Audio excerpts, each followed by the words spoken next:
guys, welcome back to God, Coffee, and Resilience podcast with your host. I'm Reese, and today we have a very, very, very special guest. Her name is Stephanie Agyemang. Did I get it right? Please tell me I got it right. Yes, you did. Yay! I hate butchering people's names because people butcher my name all the time, so I'm happy. Thank you, and welcome to the show. Thank you for coming on. How are you doing today? I'm doing good. I'm doing well. And you? Yay! I'm doing good. I mean, I can't complain. I just got off work, and so I'm doing this because I love it. And we're here today. I know we're going to share a really, really, really powerful story of resilience today, and I'm super excited for the audience to hear all the things you have to say. But I got to put you in the hot seat for a minute. No problem. Yes, I always do an icebreaker. And so my first question is an easy one. It's not bad. It's like, what's your favorite caffeinated beverage? Caffeinated beverage. I would have to say caramel macchiato from Starbucks. It's really good. And I asked for extra caramel. Ooh, okay. I like caramel. I do. I think, yeah, Starbucks is the macchiato. I think it is, not the frappe. That's McDonald's. McDonald's is bad for you, but I do I do like the frappe. Okay, I'm down with that. What about my second question stumps a lot of people. That's why I keep asking it, because every person's different. So I want to see what you're going to say. Right. But what are 3 things that most people don't know about you? Okay. So one of it is I've lived in different places, like not visited, but actually lived in different places, like England. I lived in Ghana. I lived in Portugal. I lived in different states, and I'm only 21. So that's one. Yeah. And then the second one, I don't know. Like, what do most people don't know about me? I think the second one is like me writing poetry. I think that's just new. That's new. So of course, like a lot of people don't know about that. But and then the third one has to be. Oh, the third one is I don't know how to ride a bike. I don't know how to ride it, and I'm 21. Yeah. Wait, so okay, when you were younger, your parents never brought you the little bike with the training wheels and never just said, "Go out there and fly." That's the only one that I know how to ride. The training wheels. I don't know how to ride the regular ones, the 2 wheels. I don't know how to ride that. I've tried multiple times, and yeah. Well, you know what? We can get along. You just be with the training wheels, and I can put training wheels on my bike. We can ride together. Right. I'm here for it. Well, all right, my love. Well, where are you right now? Right now, I'm on campus. I am in my last year, and I want to become a PA, just like you. So, yeah, I'm finishing off. Yay! Where do you go to school? Oh, I attend Pace University in New York. Pace University. Oh, wow. Okay, you up there in the cold. Yeah. Can you send me some cheesecake from Junior's? It has its days. It has its days. Yes, Lord have mercy. Can you still send me some cheesecake from Junior's though? Of course I will. Of course. Oh my God, they have the best cheesecake. Okay, let me stop playing around. But we're in New York, and so we want to be a PA. You're gonna come to the fold. I'm excited. What else? Where did you grow up? So I grew up honestly in a lot of places. But I can honestly say that from 12 years up until now, I've been in New York.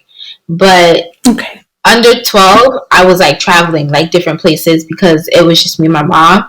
And so we were going from Ghana to England to the States, back to Spain. Like it was just like, a lot. And so I consider my childhood all over the place, but my teenage years was in New York. Okay, why? Why was it so much movement? Was your mom part of the military or anything? No.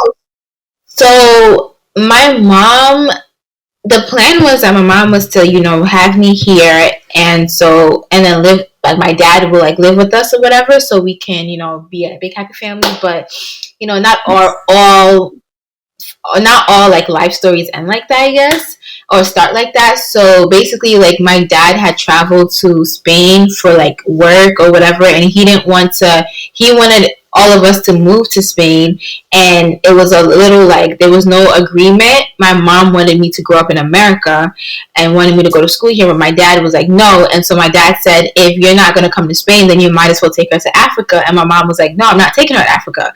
So it just like my mom was like, okay, like she's just gonna keep on working and working, and like any place she can get, like she'll leave me there, just to work to support me and take care of me. And so it was really a lot on her plate. It was just her, like no support. And so yeah, that's why I was moving like a lot of different places, moving with different families, and that's why I would say like my childhood is like all over the place, but my teenage was like more stable. Gotcha. Definitely. Shout out to your mom. Like, Lord knows.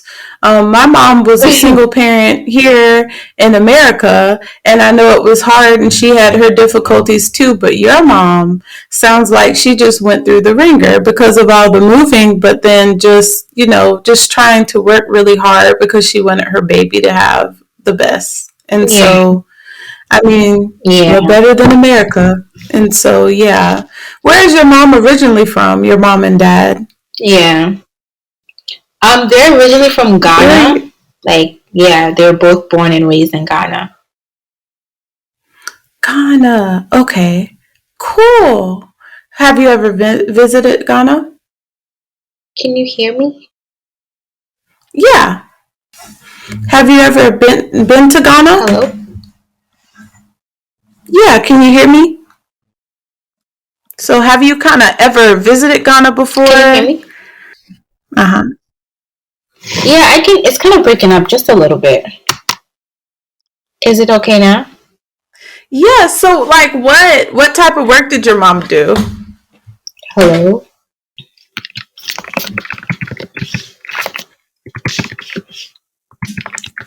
You're fine. Hello? Uh-huh. Okay. All right. Are you the only child? It's breaking up.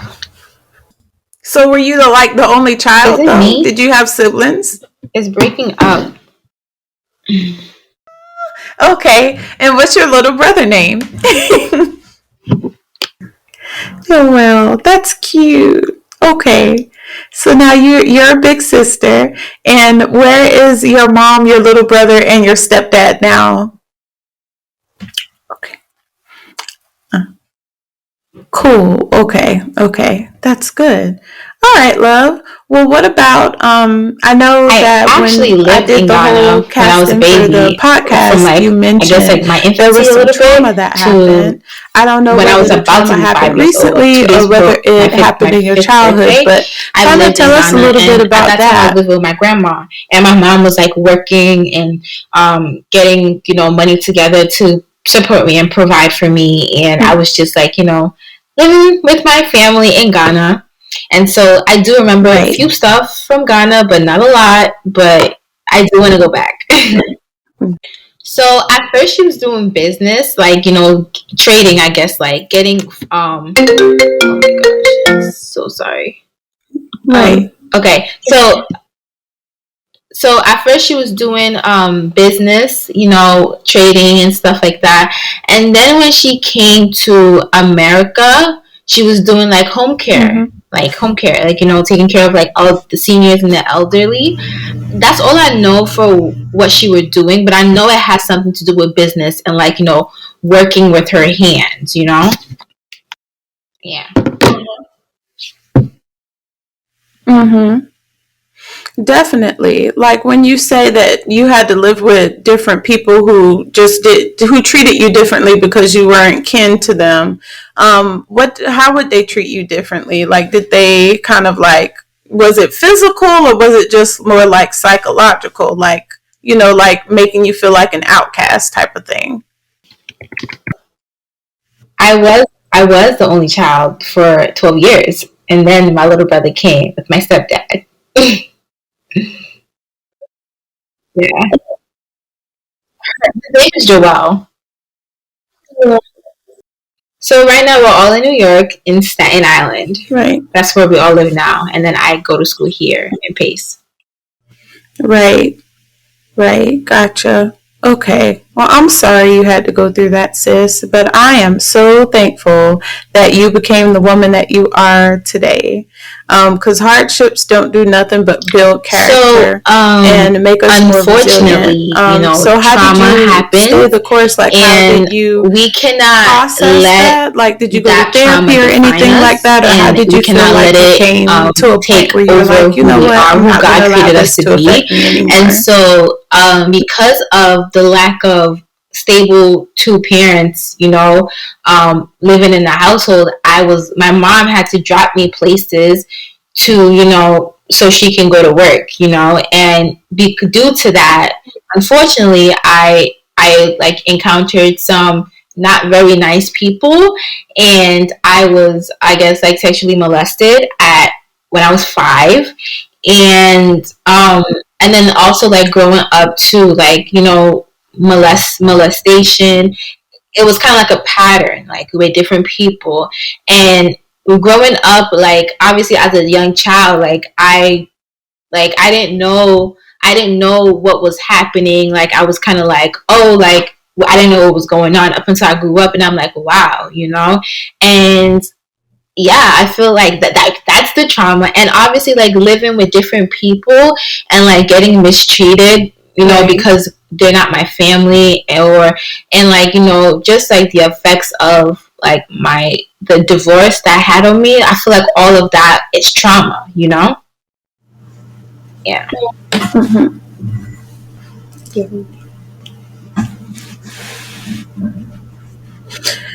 Yeah. Yeah, it takes a while to build trust. So I mean, they don't expect you to enter into therapy telling your whole life story, but hopefully, little by little, you feel comfortable talking to them. If I did something bad, I would face the, I guess, like punishment, and then the come out. I guess like emotional, and they'll give you some things to work on or homework or things to think about, or 9, 10, 11 years old, and I needed somebody to like help me, take care of me, and like it was kind of like, I'm in therapy, you know, I was just left there, you know, to do my own thing, to do my own homework, to, you know, learn how to take care of myself physically, you know, as women, you know, we're all to take care of ourselves, like physically, like, you know, very careful, and like I just didn't have that proper training because like my mom, it don't fix like I said, like she had to go out of her way just to make ends meet to take care of me, because it was just only her, you know. Yes.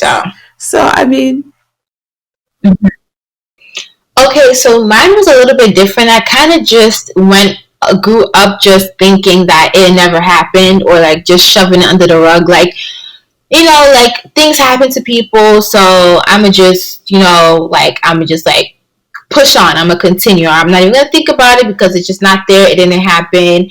I probably, you know, I kind of had it in my mind like, oh, I probably did something to like maybe deserve it or whatever. I don't know. I just didn't want to think about it.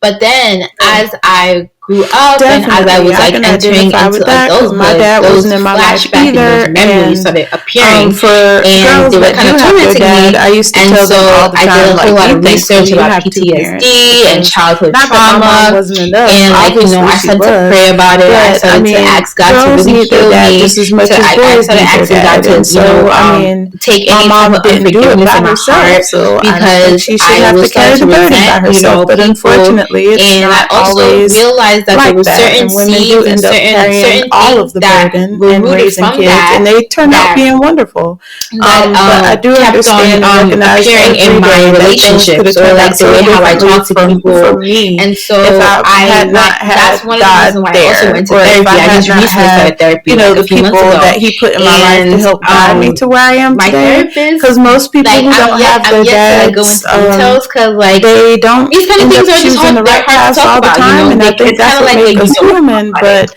there, I do understand that, you know, back in the day, like maybe back in high school, everybody seems to goof off in high school. Like you just make poor decisions, and if we could have kept going down that route, that could have ruined our whole life. So I know that, and I'm thankful for my father. But I do look at my biological father, who I had to forgive without an apology, and I do look at God kind of like in that similar light. I think my pastor talked about that, like looking at him like you look at your earthly father. So I was just like, Lord have mercy. I don't want to look at the Lord that way, but um, Right, right, right.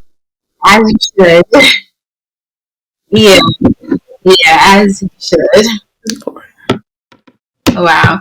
Honestly, I feel like with therapy, you only get as much as you give in. Like how much are you gonna give in so you can get the help that you need? And I feel like for a while, like I kind of told myself, like, like that's fine, like everything, like yeah, nothing happened, and I wasn't.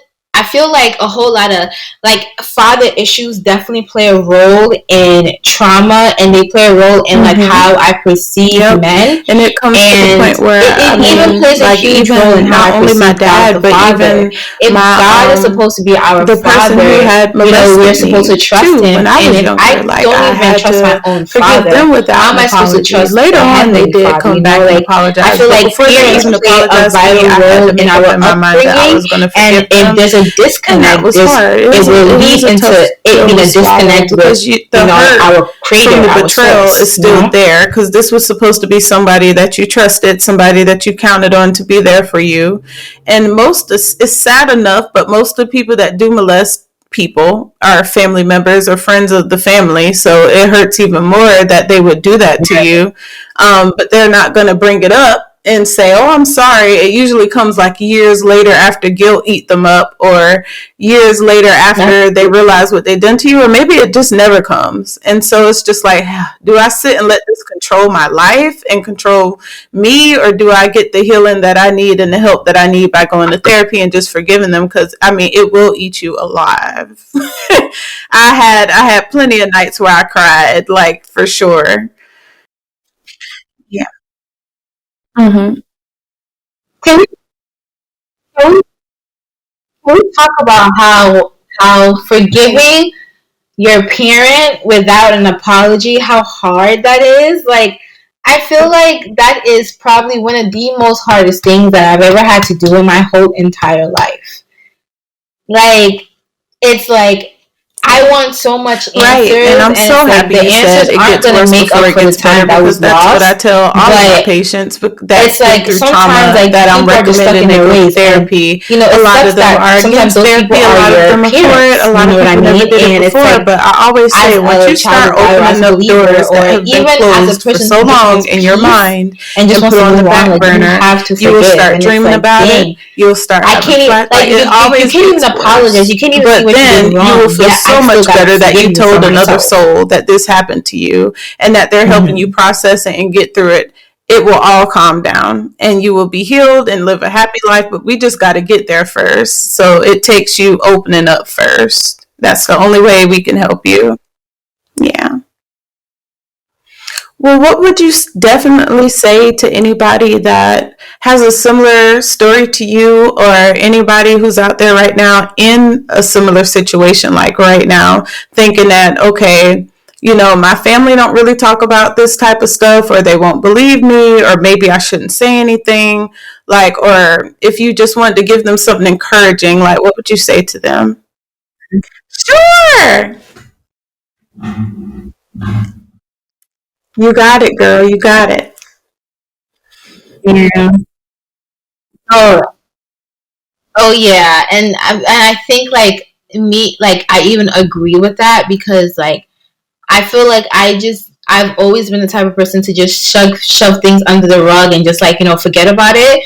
And the truth of the matter is that you don't forget about it, and even if you don't even realize like how it torments you, and it's like sometimes for me per se the whole like the I guess like the whole scene just doesn't come up like little bits and pieces, so it plays in my head like, did this even happen, or am I going crazy? But it's just like that's just the effect of me like pushing it under and not facing it. When we talk about healing is it gets worse before it gets better. That's how I place healing. It gets worse before it gets better because you have to face it. This happened. It's unfortunate this happened, but now what are you going to do about it? Are you going to let it control your life, or are you going to push forward? And this is all about being resilient. Are you going to overcome the struggles and be the best you can be the woman or man that God created you to be? Or are you going to let this I'm about to sit eat over you there up? and I'm about to be over here crying because, honestly, we had similar trauma, and definitely I found my way back through poetry. I share it in my book. And so, like, even though my book wasn't a poetry book, but I did put a little bit of work into that. And so it just makes me happy to know there's somebody else out there expressing themselves through poetry. A lot of people write music, a lot of people do other things, but you chose to write poetry, and that was a beautiful poem. And I think a lot of people needed to hear that. And I hope that somebody out there listening to this episode feel encouraged to go to therapy, or to tell their mom what happened, or their dad what happened, or tell somebody what happened, and set themselves free and start your journey of healing. That's so true. Definitely. But you said that you did have a tidbit you wanted to say. I actually have a poem. Oops. Do you mind if I share? Okay. So, Lord, help me. Okay. All right. So this is a poem this is a rough draft. So it's not near to like perfection, but I think this is just, this is just something that I guess like is kind of encouraging, especially those who've been in trauma. And I'm going to say my little piece after this poem. Yes, girl. Okay. Yes, now. It wasn't your fault. I love it. It never was. That is exactly what I wanted this podcast to be about. Why do you I wanted it to help people and inspire people. And I just didn't want it to be just me talking, but I wanted there's so many people in the world, and every person has a story. Why do you look for and I wanted to blame yourself? To be able to resonate or connect with people with similar stories. Why do you spend years swallowing down the pain and hiding it, telling yourself it didn't happen? But like, why are you hurting yourself? I meant to say your podcast. Don't you know that you deserve healing? Me to tell you to start a podcast. Your past does not define you. That abuse does not define you. Those words does not define you. That touch does not define you. Stop ignoring the pain. Stop blaming yourself and heal because you deserve it. And I'm sorry it ever happened. So, well, I think that was confirmation, but I go to the Lord and get it for sure. But yeah. I think so. But this episode, there's so many people who have been raped, molested, sex trafficked, kidnapped. I mean, I go through it. I meet patients every day. And so I really do think that this would help. I mean, not just in America, but all over the world. So I definitely do think so. I did have a couple of listeners from Germany. I had a couple of listeners from over there Yeah. by Iran. Like there's have been people. It's been reaching the other side of the world amazingly. I'm just like my little Yes. old podcast, but my little old podcast. So I cannot wait because this is going to be in the archives and this will be here for people to listen for years and years and years to come. So I just want to thank you for being so courageous to share your story and spread some encouragement in such a dark Yes. time of And this time period that we're in. yeah, So thank you. a little of my 2 cents after the poem. Like, one thing I can definitely say Yes. is that So during where the can healing people process, find like you? Like if finding they want a to trusted connect or talk somebody, more even with if you don't you, trust like where would they anybody, be able to find a find you? therapist. You know, let it out. You can even express it in poetry. You can even express it in writing, journaling. You know, and obviously you can express it to God the Father because He is our healer. And you know, like just Yes, guys, find please go something that brings follow you her peace. You know, and don't let this support her rob you and because try to even push if you her into think like, making a oh, you're podcast. fine And now, yes, trust me, so it's gonna come up with years to come and it's gonna thank start you pouring out in your guys for tuning relationships and into you this don't want that. episode. And And Stephanie, so thank you honestly, again. like Thank my you. poem said, like those words, those touch, those that past, it does not define you. You See you know, later, you are guys. who Don't God forget created to you to check out the be, show and notes your in case story you're will touch driving and you didn't somebody. catch her And Instagram. It will your be in story there. will And set guys, I will people check in free, with you on the just like next my story episode. did. Bye, guys. That's it. Yeah. Oh my gosh. No, because like, oh my gosh, that's something that like I felt like it was placed on my heart, but like I'm like maybe because I do see myself like you know creating a podcast and talking about my story, but I don't know. I gotta take it as a prayer.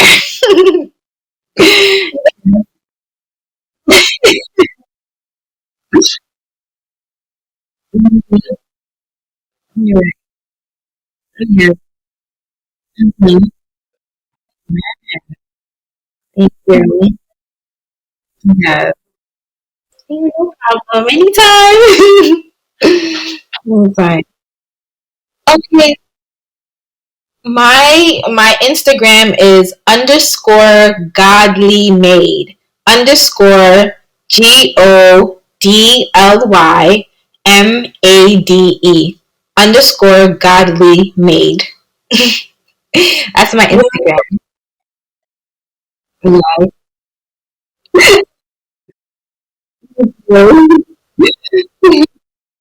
No problem. Anytime. Okay, see everyone later.